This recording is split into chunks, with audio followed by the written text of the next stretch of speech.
Canada's capital, Ottawa, is under a state of emergency after protests led by truckers against the COVID-19 mandates entered the 11th day. The demonstrations have left the Canadian capital paralyzed.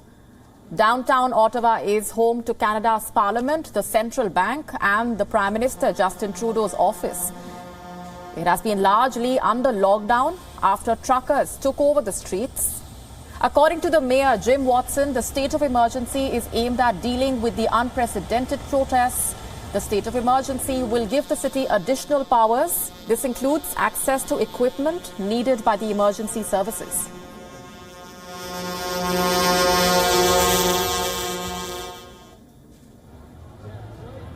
The Ottawa mayor says that demonstrators have outnumbered the police officials, posing a serious threat to the safety and security of the local residents.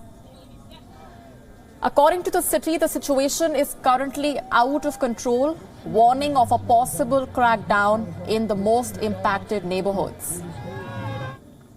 The Freedom Convoy consists largely of truckers. It began as a movement against the Canadian vaccine requirement for cross-border drivers, but it has since evolved into a rallying point against Prime Minister Justin Trudeau's strict measures. Over the weekend, protests spilled over into other large Canadian cities, including the financial hub Toronto. In Quebec City, hundreds of trucks and cars were out on the streets, marking the protests against the vaccine mandates. Meanwhile, GoFundMe, an online fundraising platform, has blocked $10 million in donations meant for the organizers of the Freedom Convoy. The organization has cited violence and unlawful activity. Currently, over 80% of Canada's eligible population is fully vaccinated. A recent poll showed that a majority of Canadians favored imposing more restrictions on the unvaccinated. The Ipsos poll shows that 67% want the government to impose further measures. Nearly 49% blamed the unvaccinated for prolonging the pandemic.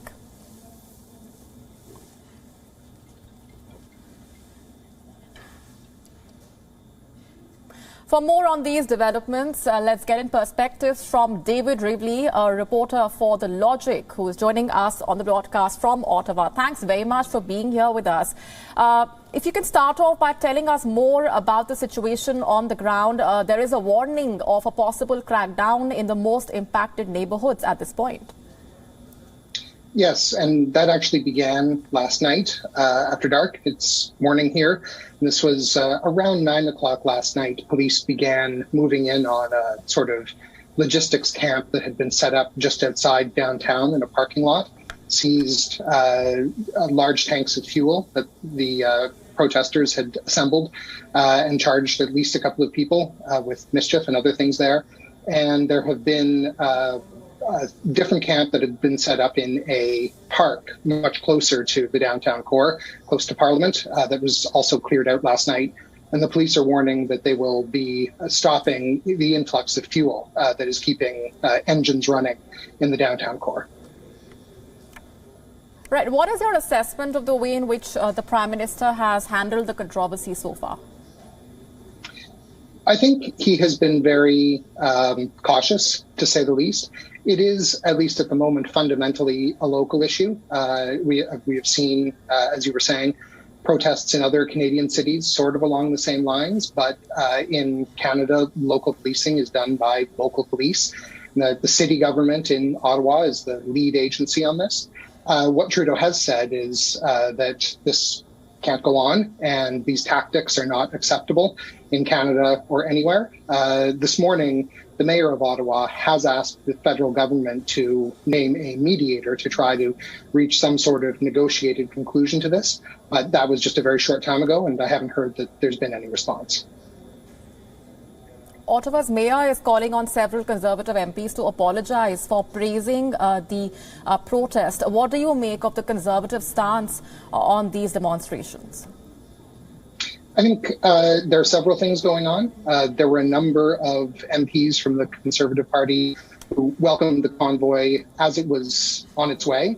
And I think they were making a bit of a bet about how things would play out and about how the members of the convoy would behave.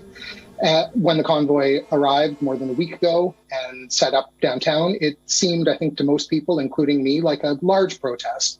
But Ottawa's a capital city. We have large protests. It was only when a significant percentage of them dug in and made it clear that they weren't going to leave, and then began harassing people in the surrounding neighborhoods, that things really started to seem as though they were out of hand. And I think MPs who, after that point, after it had become clear that this was not just a demonstration, that it was, for at least a part of the city, an occupation and a major public order problem, when those MPs went out and praised the demonstrators and tweeted pictures of themselves and so on as fighters for freedom, when it was clear that there was much more than that going on, I think that was when the mayor of Ottawa and a lot of other people began to get very frustrated. I think it's the sort of thing that if you're not in the middle of it is sort of hard to understand. And probably the MPs were playing to their home crowds in faraway cities and constituencies who didn't really understand what was going on, and the number of innocent people in Ottawa who have been harmed by this.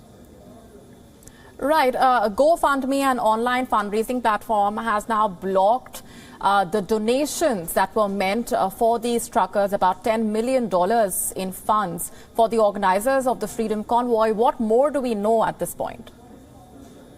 The GoFundMe statement said that they will facilitate fundraising for protests, but they won't facilitate fundraising for illegal activity, and that they had been convinced at GoFundMe that this had become an illegal activity, or at least that some of the money was going to fund illegal activity. So GoFundMe said the money is frozen, and they would either return it or to the various donors from Canada and around the world, or donate it to charities negotiated with organizers of the fundraising effort. But there are other crowdfunding platforms that have stepped in and are, I'm not sure that there is one central one, but several of them have been taking donations and say that they will pass the money on to the protesters. So GoFundMe is out, but other people who do the same thing are in. Right. David, if you can elaborate on what we know about the composition of these protesters so far, and are these just truckers we are talking about, or are there other groups involved as well? They're definitely not just truckers. Certainly, there are organizations that represent truckers and the trucking industry in Canada, and they have disavowed any participation in this. When the convoy was on its way, the Canadian Trucking Association said, don't do this, we don't support this. This is, truckers should get vaccinated just like almost everybody else. There are certainly a significant contingent of truckers within the ongoing protests, but there are a lot of other people as well. It's kind of a grab bag of causes supported by people who are against the current Liberal government in Canada. A very wide variety of them. Some of the Canadian QAnon supporters, people who believe in elaborate conspiracy theories about, frankly, it's hard to explain exactly what QAnon is about, but there were a bunch of them who had set up on Parliament Hill, and the self-proclaimed Queen of Canada read a speech. There have been, as no doubt you've seen, Confederate banners and at least one Nazi party banner, swastika, waved around, although I don't think we've seen those in a while. It is maybe started by truckers. It is not really, to the extent it ever was, a real trucking protest. It is an anti-government protest, much, not necessarily large, but much broader than just frustration over the vaccine mandate for cross-border truckers. David Reevely getting us those inputs and details. Thanks very much for the moment. Thank you for having me.